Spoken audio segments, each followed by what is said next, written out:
Okay, Rob, when did you first become interested in aviation? I can't tell you to the point, but I was still living in Munich at that time, and there were guys in my class who were building plastic models. And one of them was already pretty good at it at that time. And so somehow I got interested in aeroplanes. And that from then on developed into a very strong interest and focus on them. But I was about, I would say, 10 years old at that time. What year did you join the Air Force? That was in 1980. 1980. So can you tell us some of the basic aircraft you started training on?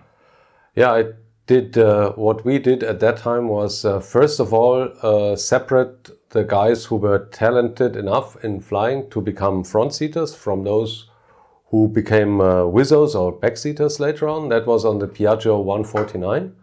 We call that screening. And after that, we went to the United States, to Shepherd Air Force Base, NGIP, Euro-NATO Joint Jet Pilot Training, where we flew T-37s and T-38s. So what kind of flying would you conduct over there? Essentially all the skills that a military pilot needs, from what the Americans called contact flying, i.e. maneuvering the aeroplane, doing aerobatics, that good stuff, further to instrument flying. And last but not least, formation flying. I think that was the essential parts of the training we got over there. Mm-hmm. The basic training was a little bit more than a year. Then we had, I think, about a month of time to spare. And then I got to get back to California on the training on the F-4 Phantom, which was my desire as my first operational airplane. And then after this, I spent another, I think, 7 months in California doing training on the F-4. So, Robs, could you tell us some of the ground training you had on the F-4 in America? Well, like on every type rating you do, you start with academics. That is aircraft systems, procedures, emergency drills, and all that good stuff. Then the next step is going to be simulator training. That's the way we did it too, where you practice all the stuff and where big focus is put on emergency procedures. And then after that, you start the actual training. Can you remember your first flight in the F-4? I remember that one. I remember when we came to the flight line, I was the senior guy in the class, so I got to fly with the senior instructor there.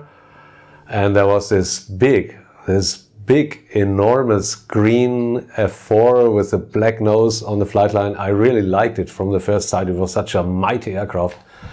And I remember walking around and I kissed it on the black nose and said, we're going to have good years together from now.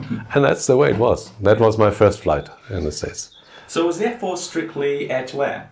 No, it wasn't.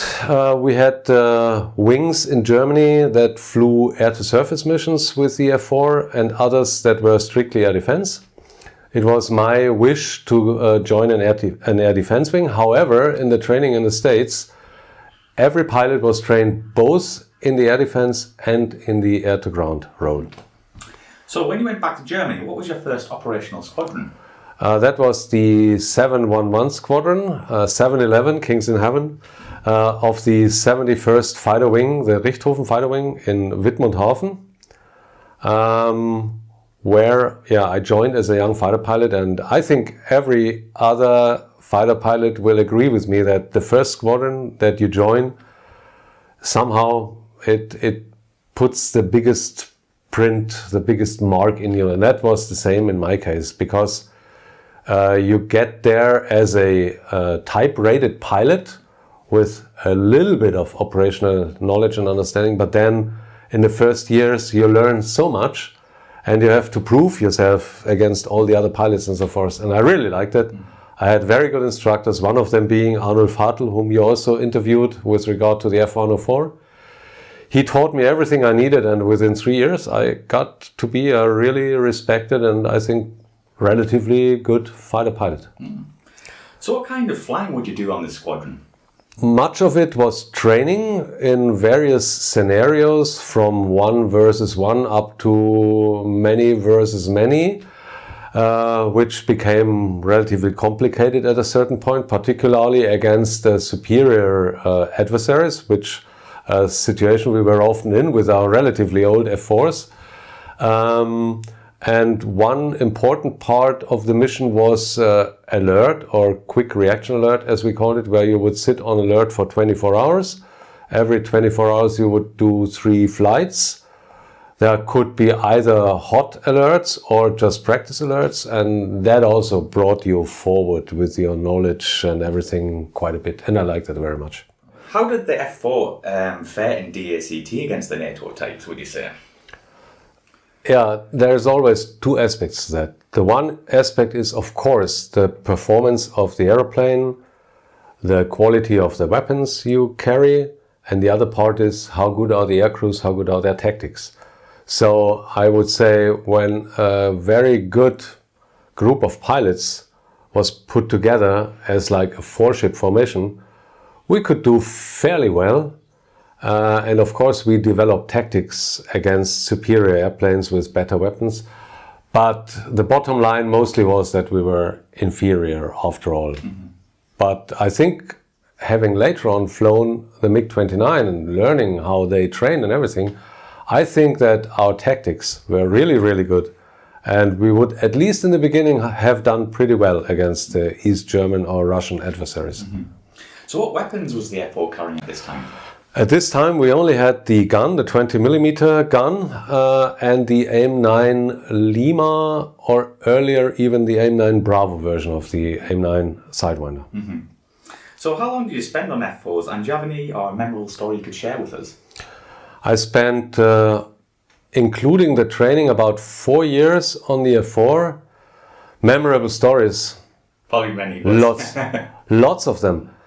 Well, not really a particular one that springs into my mind. Perhaps in a negative sense. There was an intercept mission. We did a training mission, myself and another guy on the QRA, up north in Germany in a low-level training area. And at that time, that was in the late 1980s, a lot of low-level traffic was going on in Germany. Brits, Americans, Canadians, Germans, everybody was there. And we did this mission against lots of other airplanes. The sky was black, and in between, you know, there were people with twin-engined or single-engined light aircraft flying to the Frisian Islands. And we were turning and burning. And at some point, we were finishing an engagement, and I went on the radio and told the other guy to turn left, but he turned right. And suddenly we ended up head-on against each other. And every time one guy made a move, the other guy followed along. And at the very last second, I made a command again, for some reason which he should have reached him, and we really passed each other at really close range, which should never have happened, and we debriefed it afterwards, but that was a really close call at that time. That's what I remember on the F4. But on a positive token, the great air-to-air dogfighting that was going on at that time. Nowadays, when you fly across Germany, you hardly see any military traffic at all. At that time, it was the exact opposite. Mm-hmm. So it sounds like you had a brilliant time. Yeah. Oh yes, it was absolutely brilliant. And a positive aspect about a pilot's life is, and I must say that, the best friends in my life I met during that time. The guys who went through the training with me on the F4 and for the first years in the squadron. If I had an accident in Australia now and I called one of them, I know on the next day they would be there, even to this day. That's a good friend. Yeah, that's really good. Yeah.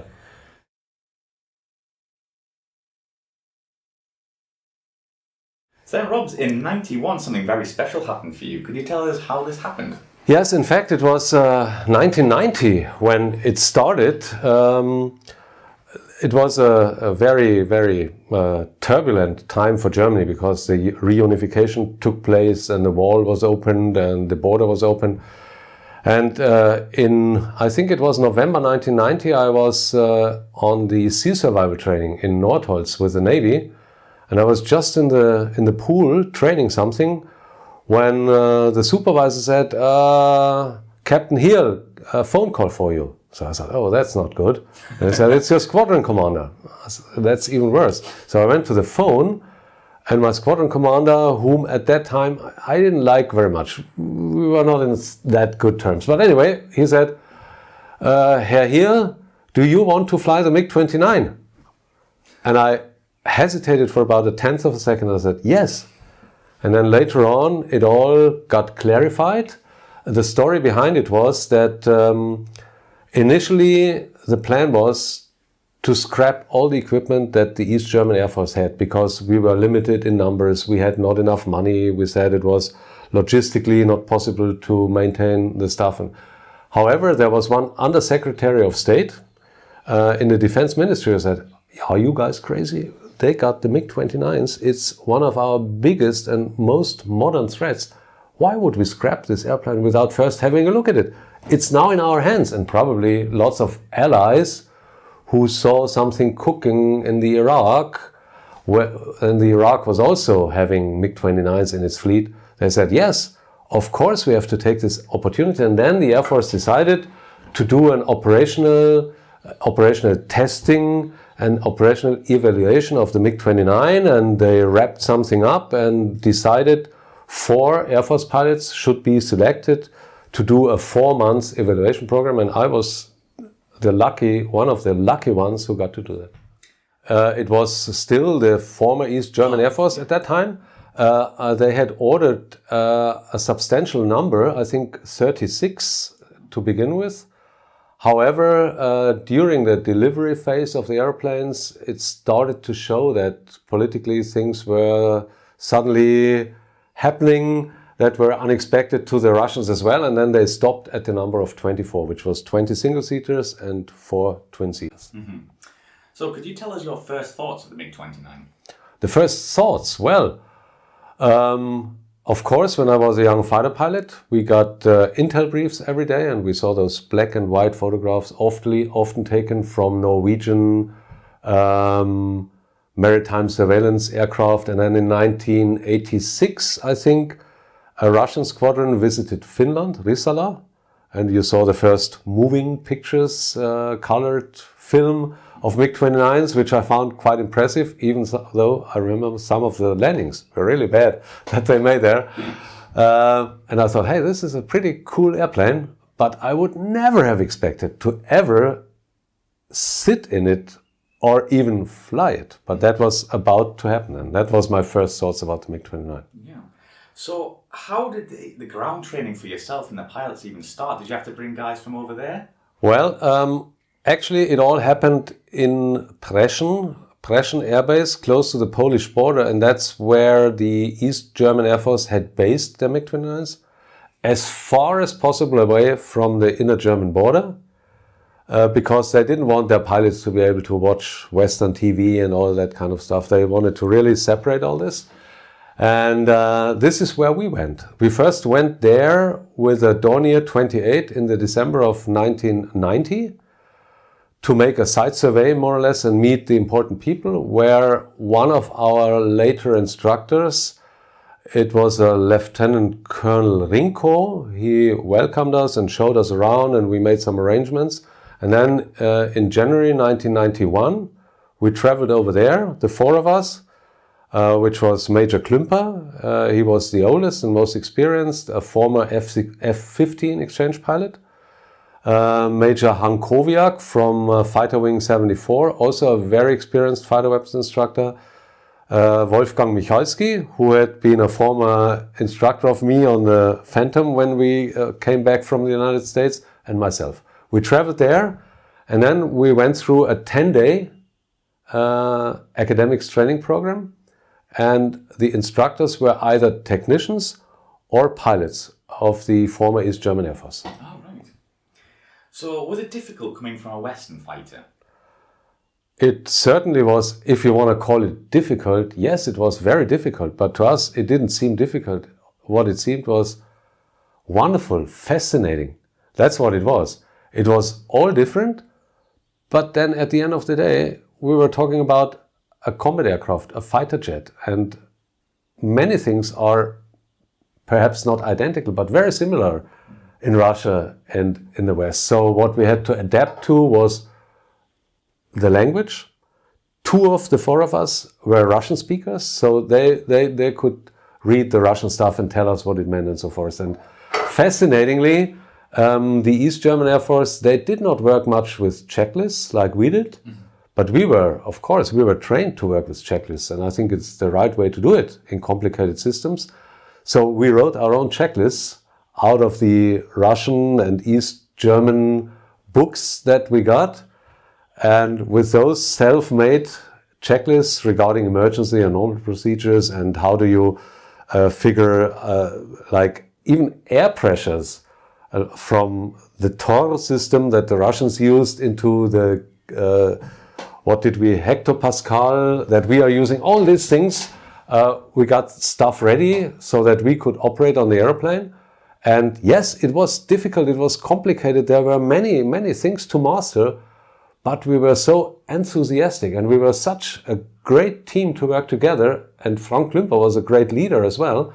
So we achieved it with actually no big deal, no problem. Yeah. So essentially you adapted your own tactics from the F4 onto the MiG-29? Well, that was the next step. Actually, this tactical evaluation program, it was built up in a building block principle.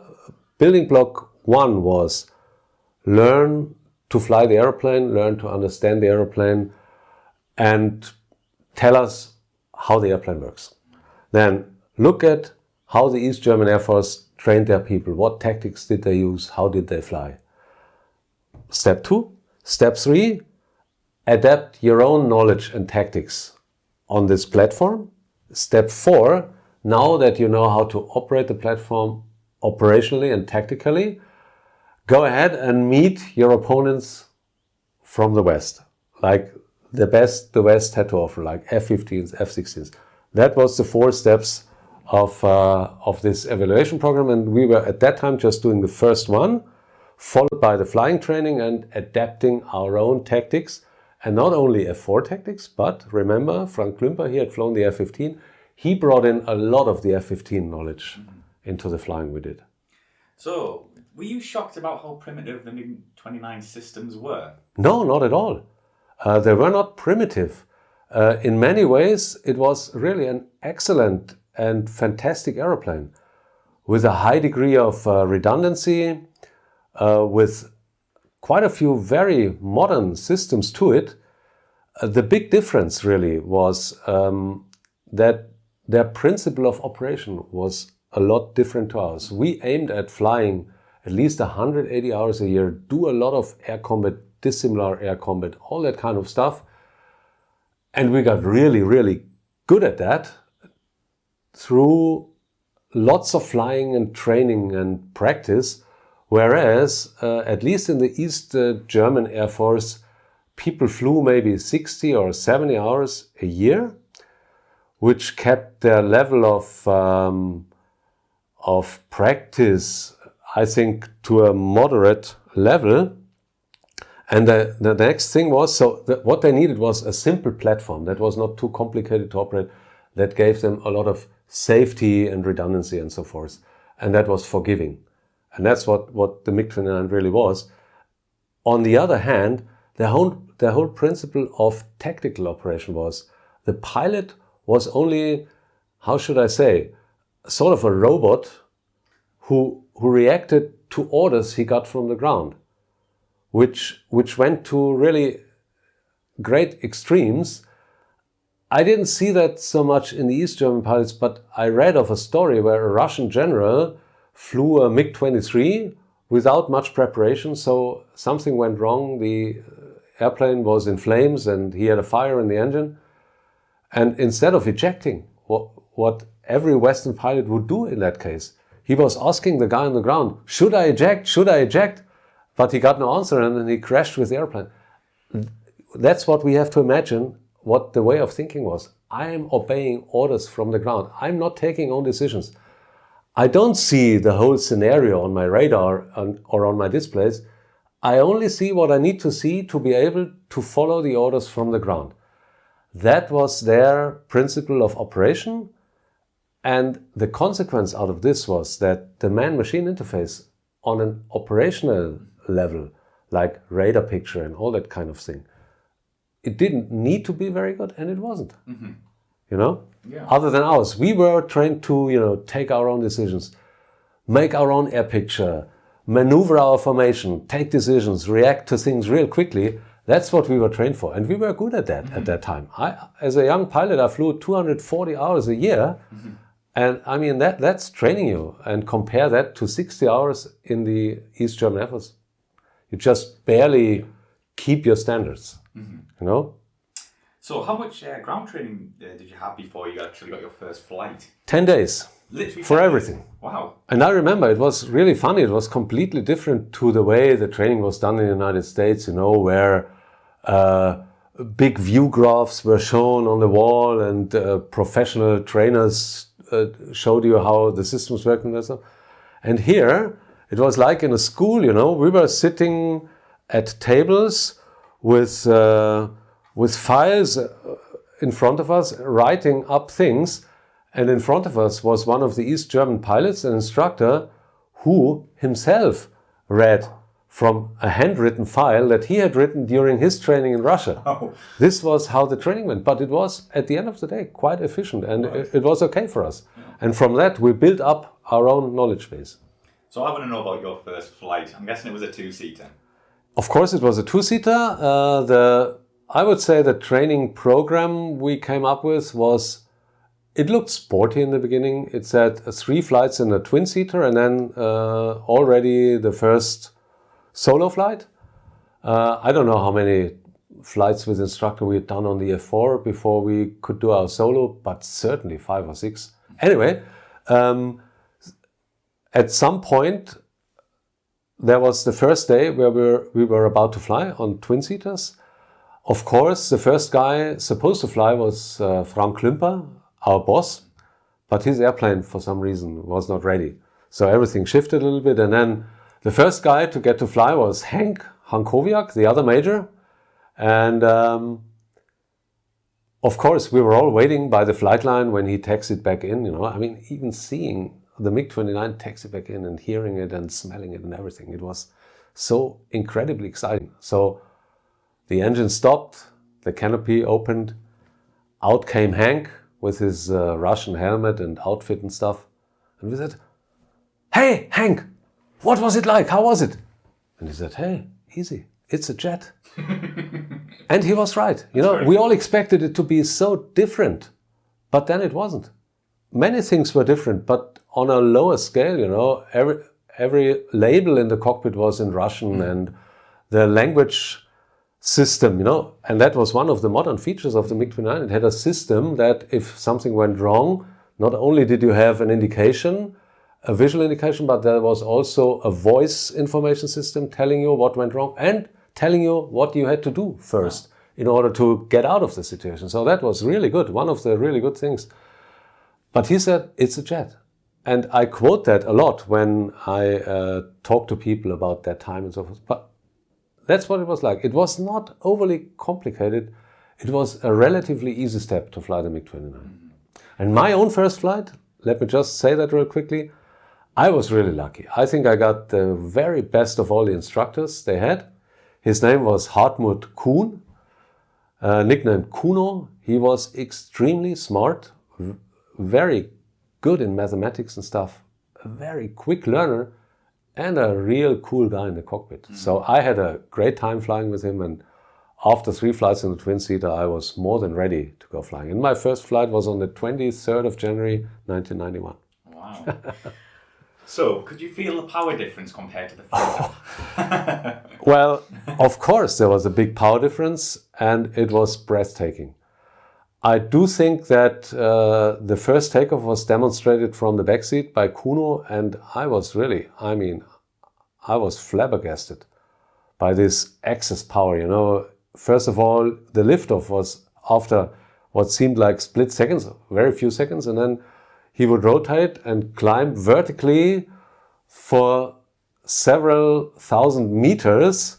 Everything was in meters and kilometers per hour before he went to level flight, and it was really breathtaking. It's like the angels were pushing you. So the power, the excess power compared to the F4 was enormous.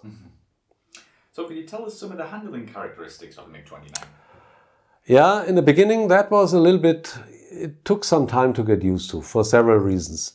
The first thing very obvious in the cockpit was there was a huge control stick, like in all Russian airplanes. And, you know, the deflections were really big and the forces were really big. And you could feel the springs and mechanical stuff in it. It was not very nice compared to like the Phantom, which had a pretty nice control system. So that was the first thing. Then you got airborne and you held the stick in your hand and suddenly you felt the stick always going like this, moving.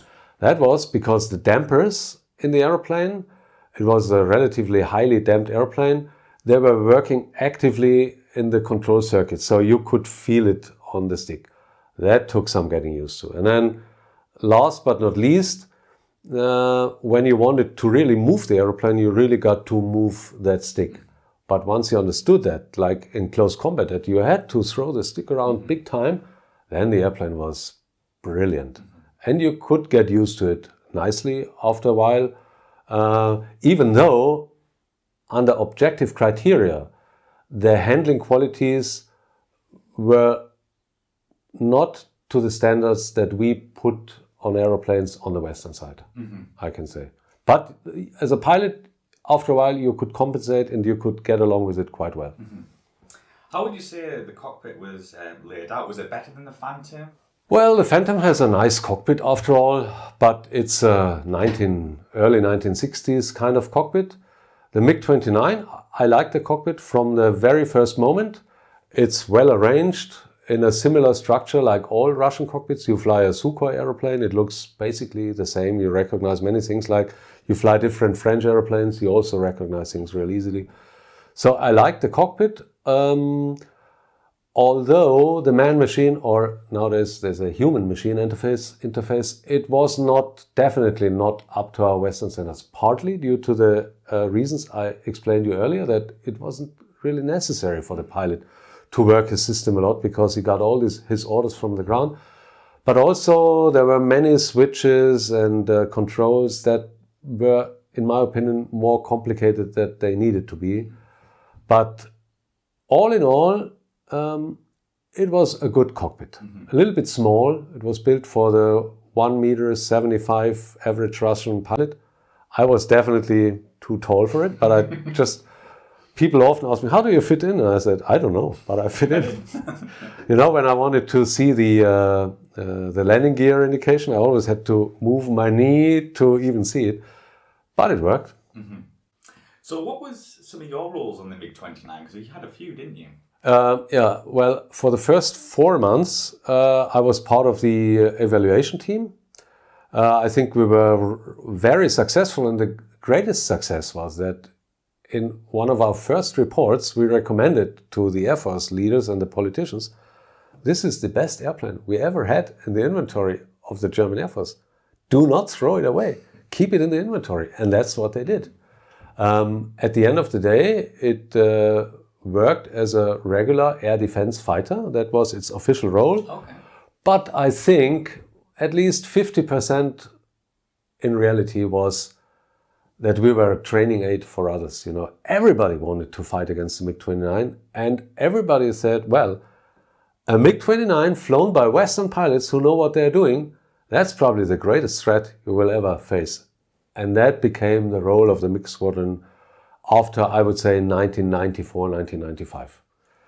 Up to that point, our primary role was, and with hindsight, I find that a little bit sad, and it was due to a political decision that the East German pilots should be enabled to carry on in the West German Air Force. Many of them didn't even want that. They said, no, I'm not going to work for our former foe. Surprised at that? Well, I'm not really, because they were indoctrinated much more than we were. Okay. And of course, I mean, when you're a communist mind, and all of a sudden they tell you, no, now you can work for us and fight for against the exact opposite. I'm exaggerating. Then, of course, some guys said, no. I was not born into this world and I don't want this, I quit. There were others who wanted to continue, but then after again and again, they got kicked out because they had worked for the Secret Service, spying on their buddies in the squadron. It was all very, networked, Their greatest concern was that East German pilot might have flown a MiG-29 to the west. That would have been the catastrophe of catastrophes. This is why in their system, everybody surveyed everybody. But after unification, the political decision was that whoever had signed a contract with the Secret Service to spy on others could not continue as an officer in the German Air Force. So whenever they found files, even though they had tried to get away and get rid of the files, whenever they found a file about one of those guys, he was kicked out right away. And so the group of East German pilots shrunk and shrunk and shrunk. And that was also a pity from a camaraderie point of view. In my old squadron in the West, there was great camaraderie and people stuck together a lot. And there, of course, everybody was waiting, well, who will be next? And there was never a big trust between the Western guys and the Eastern guys, and not even big trust between the Eastern guys until it all sorted out after a few years. So it could be quite frosty at times. Yes, it was. On the surface, everybody tried to keep it cool, but below the surface, it was certainly frosty. Plus, when I was allowed to return to the squadron after, I think, when we finished the evaluation, I went back to Wittmund for 3 or 4 months and I applied to fly the MiG-29 again. So they let me fly the 29. And from there on, our task was to bring the East German pilots to a level that allowed them to operate in the West German Air Force as fighter pilots from then on. And it was a challenging task because where they started from was certainly in many respects on a lower level than the level we wanted to see from them. And probably the biggest challenge was to teach them to take their own decisions and not to wait for somebody on the ground to take the decision for them. Some guys, like my instructor Kuno, he was brilliant. He picked that up and he got that into his head really quickly. He learned English by himself, without ever getting lessons. He picked it up. And then after 4 years, they found a file on him that he had been a spy. Really? And he had to be kicked. Which was, to me, a really great pity. But anyway, that was the way it was. It was very tough. It was very tough for the East German guys. We did a lot of tough training with them, and we had to kick out a lot of the guys because they just were not up to it. That was not very pleasant. Yeah. You would rather have built up guys, young guys, and made them become good fighter pilots rather than kicking out old guys. That was not a nice task. In the long run, the positive effect was that when old guys were kicked out, new guys came in, and they were always experienced fighter pilots from a Phantom squadron in Western Germany. So the capability in total of the squadron got better and better, and at the end I think there were maybe 3 or 4 East German pilots left, and all the rest were guys from the West. So what squadron were the MiG-29s in? It changed over the time. When I came to the squadron in 1990 for the first time, it was Fighter Wing 3 of the East German Air Force. Then we became Erprobungsgeschwader MiG-29, Test Wing MiG-29, and then we became Fighter Wing 73.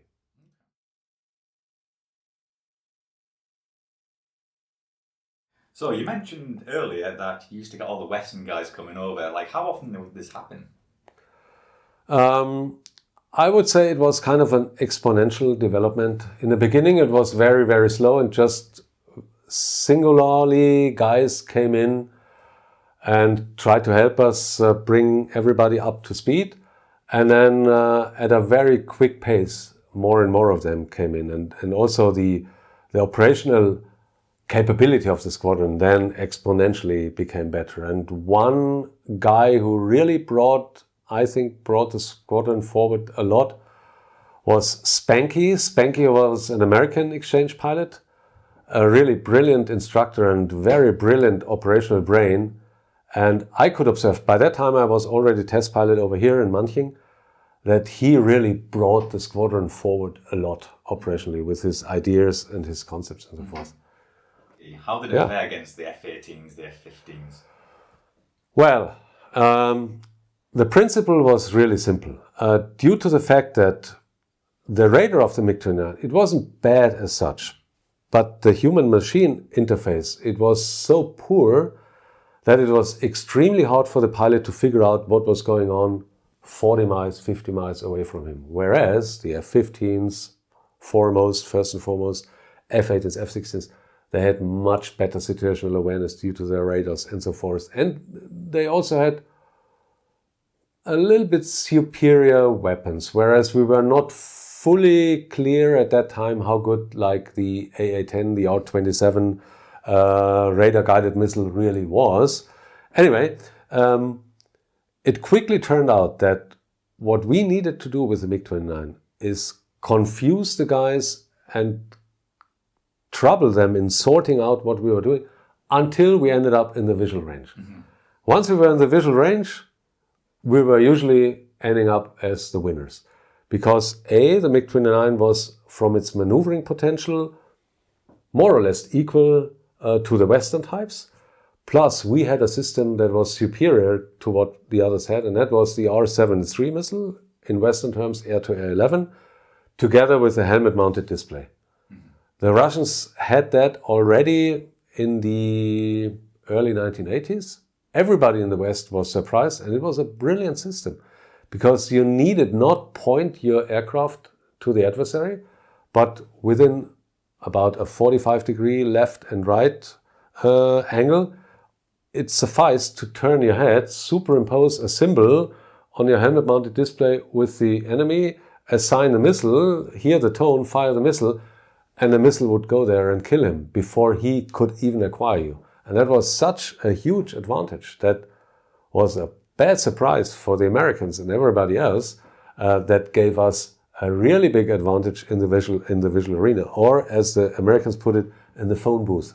Nobody wanted to meet us in the phone booth because that's where we were good at.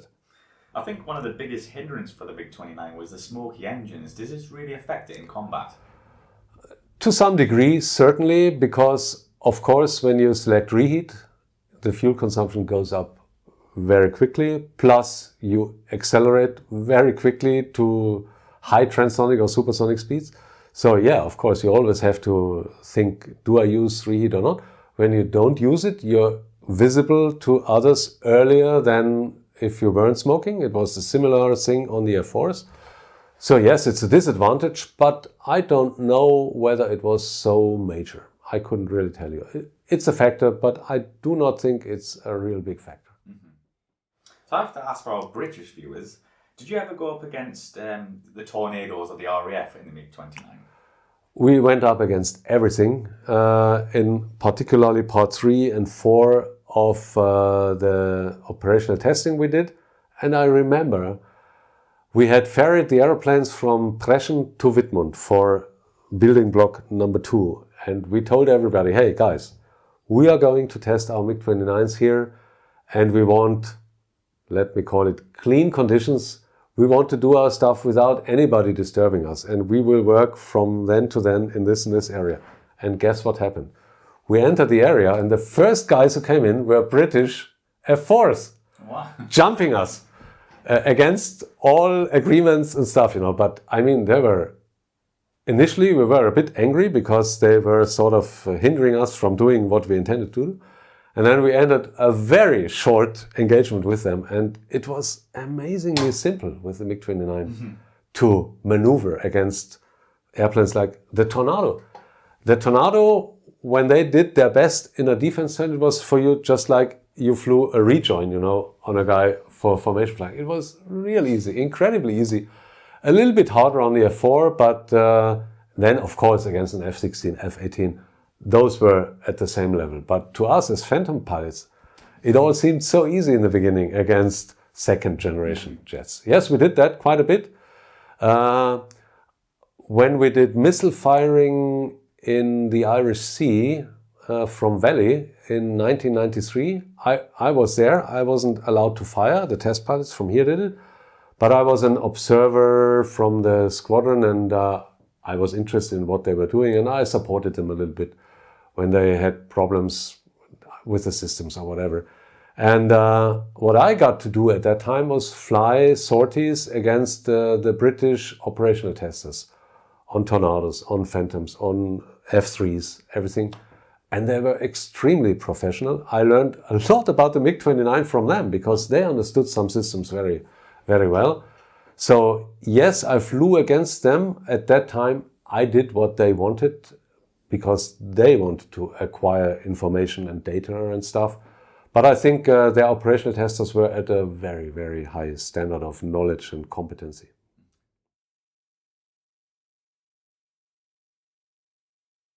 So what kind of flight testing would you do on the MiG-29?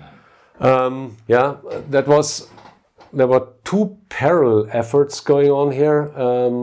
It started in 1991 also, or even 1990 already, here in Manching, where they did a very technical assessment of the aeroplane, like how does the radar work, how do the flares work, and all that kind of stuff.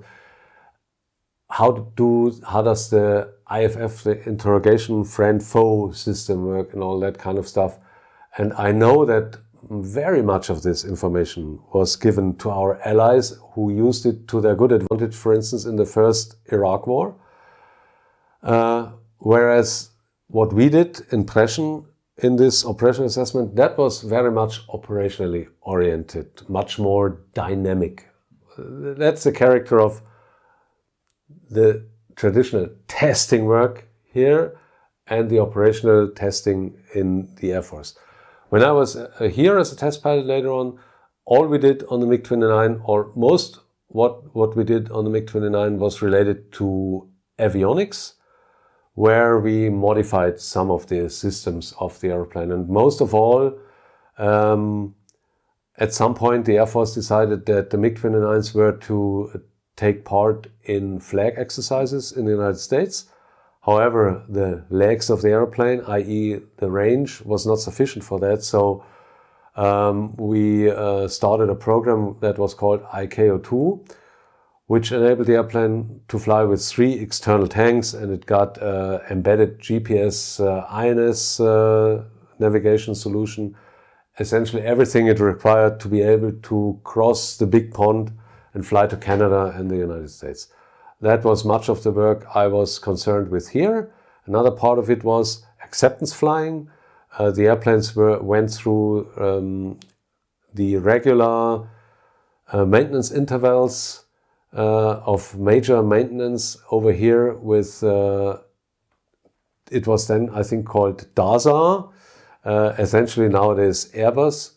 And then when the airplanes, they are disintegrated to a high degree and then put together again, and then you always do acceptance flying in order to make sure everything is proper and right.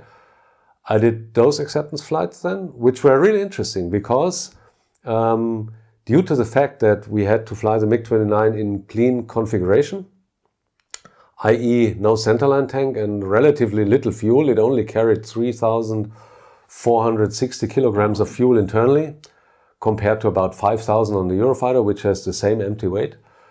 And a very challenging program during these flights, which included acceleration at low altitude up to almost Mach 1 to change the trims, which was quite complicated, and took a lot of fuel because the fuel consumption of the MiG-29 in low altitude and high airspeed was enormous. And then you would climb up to probably around 40,000 feet and accelerate all the way up to Mach 1.9, and then, how do you call it, retard, either throttle to idle quickly and bring it back up to reheat again, and the other one, and even accelerating to Mach 1.9. Also took a lot of fuel, of course. And then we descended, did all the other kind of checks, and then waited until the minimum fuel light came on at 550 kilograms. So that was a short, like about 50 minutes, but very intense flight profile. And then we did some stuff also with Russian equipment that we got our hands on, but not very much in order to figure out how that worked. But I can't go into detail with that. Of course. So did you ever conduct any live firings? We did that, a little bit of it during our operational testing, whereas we had no clearance at that time to fire missiles, which we of course would have liked to do. But later on, all kinds of missiles were fired from the MiG-29. I fired a few, but not as a part of the testing we did. What we did in 1991 was we fired the gun, which was by itself extremely impressive. It was called Geisha 30, a 30 millimeter cannon. And I remember we fired against the Dart. You know what the Dart is? It was towed by F-100s over the North Sea, and I was aiming and ready to fire, and I fired, and it was so bloody noisy. The muzzle was right next to your left ear, more or less, and you could see all the muzzle fire and the vibration and the noise. It was so enormous. I was terrified, and I let go of the trigger. And then I thought, everything is still there in one piece. You couldn't read any instruments, nothing. The vibration was gigantic. And then I thought, okay, that's probably the way it's supposed to do. And I fired again, and it was the same thing, but you got used to it. Compared to the F4 with a 20 millimeter 6-barrel gun, which was like, very smooth. This was terrible. I didn't like it very much. It was, as I said, it was noisy, vibrating. Missile firing, yeah, they did lots of missile firings, and particularly the AA-11, the RS-73 Archer, impressed everybody because you could launch it with the helmet mounted sight. It had thrust vector control. You could see it launch from the airplane, go maybe lengths in front of the airplane, and then on the spot, turn by 90 degrees or so, and fly towards the enemy. So this was an extremely, enormously capable missile. Funny enough though, we did a lot of testing also regarding countermeasures. And one of the countermeasures against such missiles is flares. The Russian airplanes have a very smart flare launching system, where the flares, not like in our systems, go out to the rear and separate very quickly from the airplane, which makes it easier for a seeker head to distinguish between the real target and the flare. The Russians fired their flares at a 45-degree angle in the flight path of the airplane, and then their flares would separate to the back, which made it a lot harder for the missiles to distinguish between the flare and the real aircraft. However, what we found out was that our own missiles were doing pretty well against our own flares, but not against the Russian ones. And the Russian missiles did pretty good against their own flares, but not so good against our own. Yeah. So I think everybody learned a lot in that respect from the trials we did. Rob, was there any actual realistic plans to upgrade the MiG-29? Not by the German Air Force. I think they always regarded the MiG-29 as just an interim between the Phantom and the Eurofighter, which was coming up and which had its first flight already in 1994. But there were no serious plans keeping the MiG-29s in the inventory or even upgrading them. And to some degree, I think it wouldn't have made sense either to have 2, 4th or 5th generation airplanes operating in parallel. Some nations do that. I know that the MiG-29s were at the end expensive to operate. The flying hour was expensive because the logistics were expensive. So from a financial point of view, it made sense at some point to say, okay, we terminate flying now. But as you know, the Russians, they did upgrade the MiG-29 considerably, but not the German Air Force. They never considered that. So how many hours did you get on MiG-29s? Oh, I couldn't even tell you, but it must be probably 600 or 700. Overall, did you enjoy your time on the MiG? Very much so. I'm sure I can say that every pilot who flew the MiG-29 loved it because it was such a powerful, such a safe, such a forgiving aircraft, very maneuverable. For pilots who like to hand fly the airplanes, it was not perfect, but close to perfect. That's perfect. And with hindsight, I appreciate the fact that I could fly it at all, that I was one of the first Western pilots who could intensively test the airplane. And I was very, very sad when I did my last flight in April 2004. Very lucky man indeed.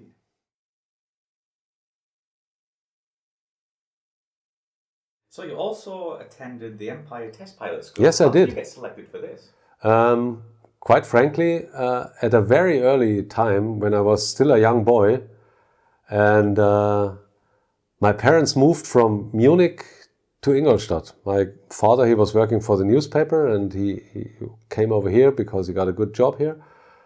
We were suddenly close to this test center, and essentially every free minute I had, I spent going out here, watching airplanes go out and land and so forth. And one of the Transall flight engineers working here, he saw me sit close to the runway, watching airplanes, and in the evening playing tennis. He said, "Did I see you there at the airfield today, sitting there when we landed?" I said, "Yes." He said, "Yeah, I'm flying the C-160. Are you interested in aviation?" Yes, of course. Would you like to perhaps fly once? And he took me out to the flying club where I could fly on a motor aircraft, and I saw you can learn to fly gliders there.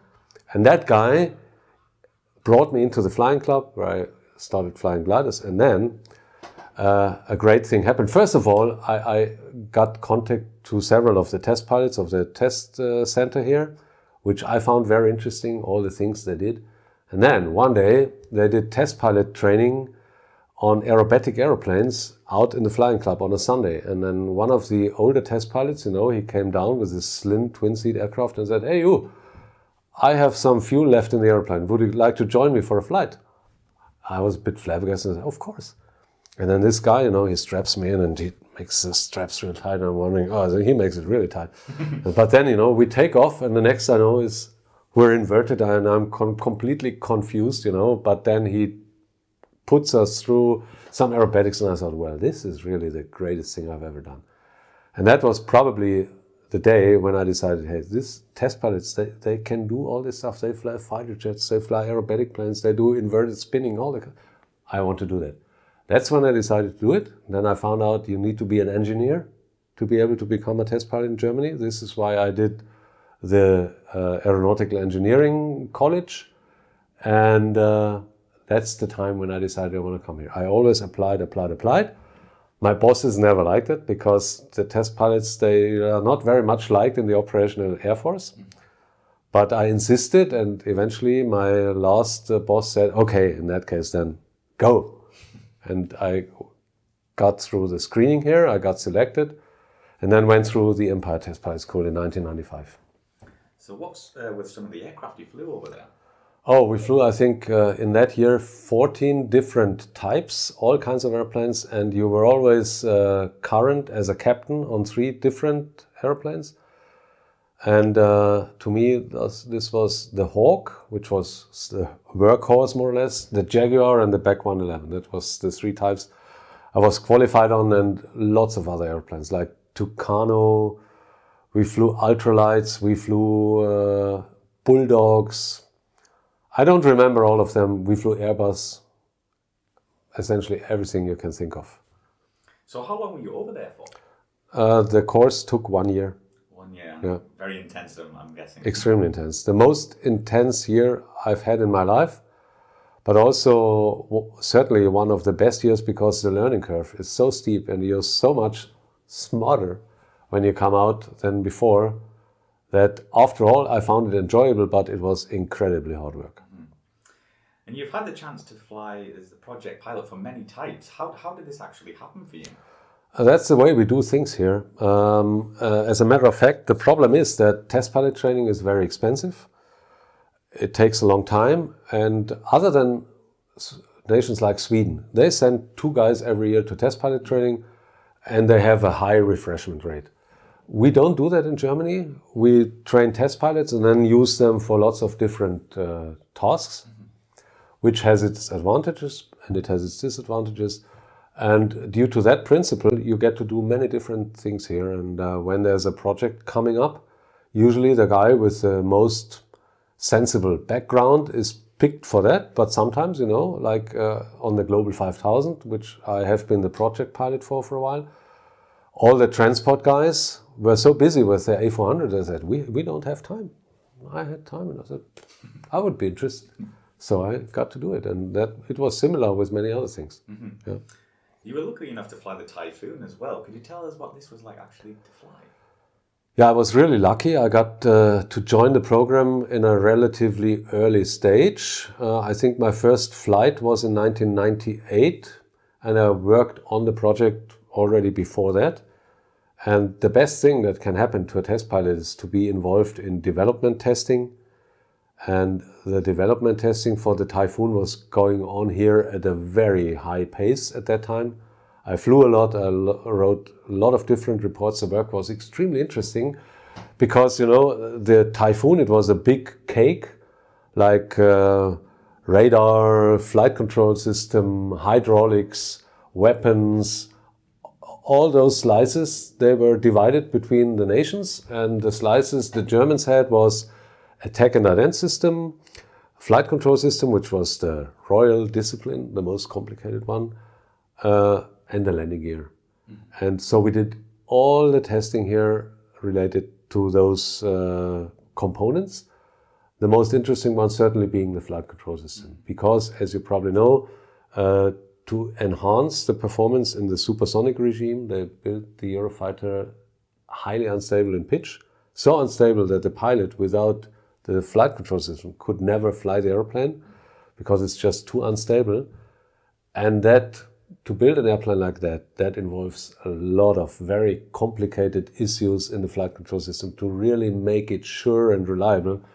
And we did hard work to achieve that. And of course, for an engineer and pilot, that's the best thing you can get.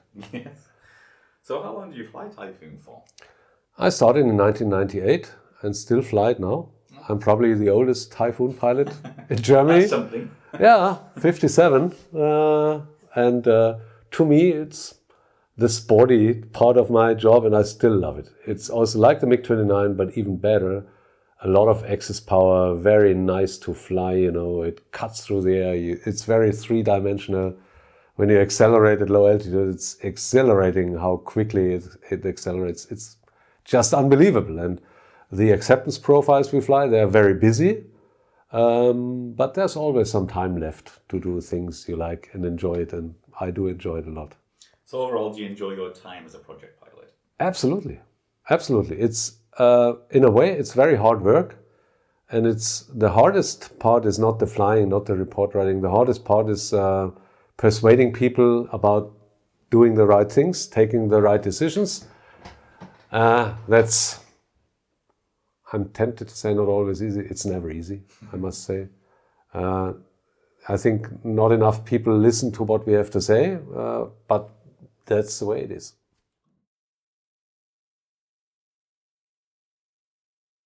So just a few personal questions for you, Robs. Do you have any hobbies? Yeah, the best thing that God gave me is interest for most everything. I'm very curious, but the hobbies I have is I do a little bit of sport flying. I do instructing in the Flying Cup a little bit. I read a lot.